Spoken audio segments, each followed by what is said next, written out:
আজকে আমার একটুও ভালো লাগতেছে না, মনটা কেমন যেন লাগতেছে, সব কিছু যেন লেজি লেজি মনে হচ্ছে, তাই বসে আছি। মন খারাপ থাকুক আর যাই থাকুক, আপনাদের জন্য তো ভিডিও বানাতেই হবে। আপনাদের যে পরিমাণ সাপোর্ট পাচ্ছি আমি আলহামদুলিল্লাহ, এভাবেই সাপোর্ট করে যাবেন। তো আসসালামু আলাইকুম সবাইকে, আমি তাফসিন উর্মি চলে এসেছি নতুন একটা ব্লগ ভিডিও নিয়ে। আজকের ব্লগটা আমি সকাল সকালই শুরু করছি, কারণ আজকে আমাদের একটা দাওয়াত আছে, আর দাওয়াতটা হচ্ছে আমার নানি বাড়িতে। মন যতই খারাপ থাকুক, নানি বাড়ির কথা শুনলে কিন্তু এমনিতেই মনটা ভালো হয়ে যায়। আর অনেক দিন পর যাব, তাই খুবই ভালো লাগছিল। আজকে আমি কি পরবো তা ভাবছিলাম, চলেন যাওয়া যাক। আজকে আমি চেষ্টা করেছি ভয়েস ওভার না দেওয়ার। তো বাহির যেহেতু গরম, আমি একদম পিওর কটনের একটা ড্রেস নিয়ে নিয়েছি, আমি আজকে এটাই পরবো। আর এখানে আমার মেয়ের জন্য একটা কটনেরই জামা নিয়ে নিছি, ফ্রক, ও এটা পরবে। তো আমার গোসল করা শেষ, আর এখন আমি নামাজটা পড়ে নেব, তারপর রেডি হব। হচ্ছে আমার মেয়ে জামা পরে একদম রেডি। কোথায় যাচ্ছি আজকে আমরা? হ্যাঁ, কাদের বাসা যাচ্ছি আজকে আমরা? জাকারিয়াদের বাসা। কেমন লাগছে তোমার কাছে? ভালো লাগছে। খুব ভালো। হ্যাঁ, তো দেখতেই পাচ্ছেন আমি কোনো মেকআপ করিনি, শুধু আইলাইনার আর একটু লিপস্টিক লাগাইছি। সিম্পলভাবেই যাচ্ছি, অনেক গরম বাইরে।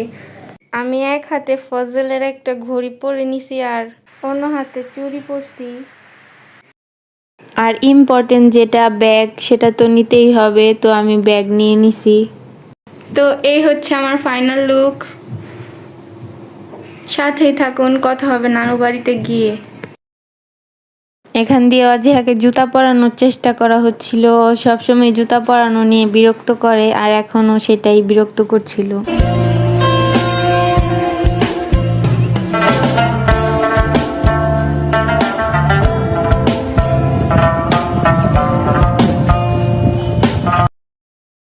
এখন আমি যাচ্ছি, রিক্সা নিব। আর বাহিরে ভিডিও করতে আমার লজ্জা লাগে, তাই একেবারে কথা হচ্ছে নানু বাসায় যাওয়ার পর। দেখতে দেখতে কিন্তু চলে আসলাম নানি বাড়িতে। কিভাবে যাবে? উপরে উঠতেই দেখলাম নানা বসে আছে, তো নানাকে জিজ্ঞেস করলাম কেমন আছেন।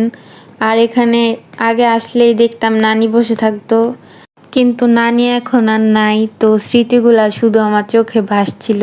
যাই হোক, সবাই তো আর চিরদিন থাকে না, আল্লাহ নানিকে বেহেশতে নসিব করুক।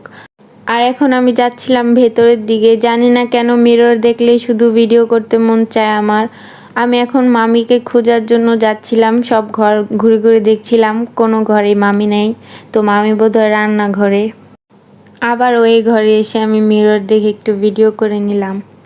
আর এইটা হচ্ছে মামিদের বসার রুম। আর এত অন্ধকার কেন? ওয়েট, একটু লাইটটা অন করে নিই।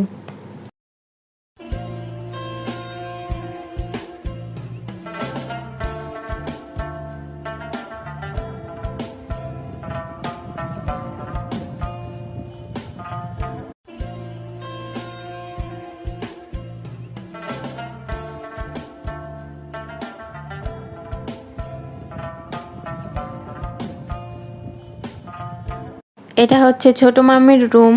তো আমি এখানেও একটু মিররে ভিডিও করে নিলাম। আর এখন আমি খুঁজছিলাম আমার মামাতো ভাইকে। তো দেখলাম ওরা পাশের ছাদে খেলা করছিল। তো আমি গেলাম ওদের সামনে, ওর সাথে একটু দেখা করার জন্য। এই যে ওরা খেলা করছে। ওর নাম হচ্ছে জাকারিয়া, ও হচ্ছে আমার মামাতো ভাই। তো জাকারিয়ার সাথে আমি একটু দুষ্টামি করতেছিলাম, ও লজ্জা পাচ্ছিল। নানি বাড়িতে আসলে একটা জিনিস আমার খুবই ভালো লাগে, চারিদিকে হচ্ছে গাছগাছালি দিয়ে ভরা, মনে হয় যে মন খুলে নিঃশ্বাস নিতে পারছি।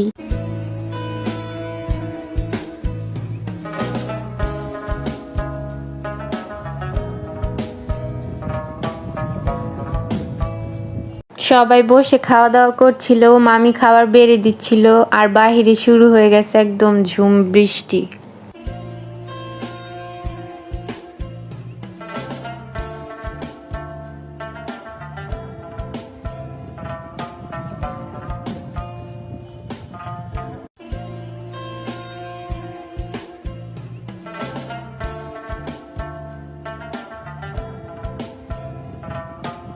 আমি নিচে তাকিয়ে দেখছিলাম নানিদের এখানে একটা বড়ই গাছ ছিল, কিন্তু গাছটা কেটে ফেলছে। এখন এখানে রিক্সার গ্যারেজ ভাড়া দেওয়া নানিদের।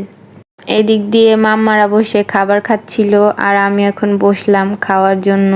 এখানে ছিল পোলাও, চিংড়ি মাছ ভুনা, রোস্ট, সালাদ, গরুর মাংস।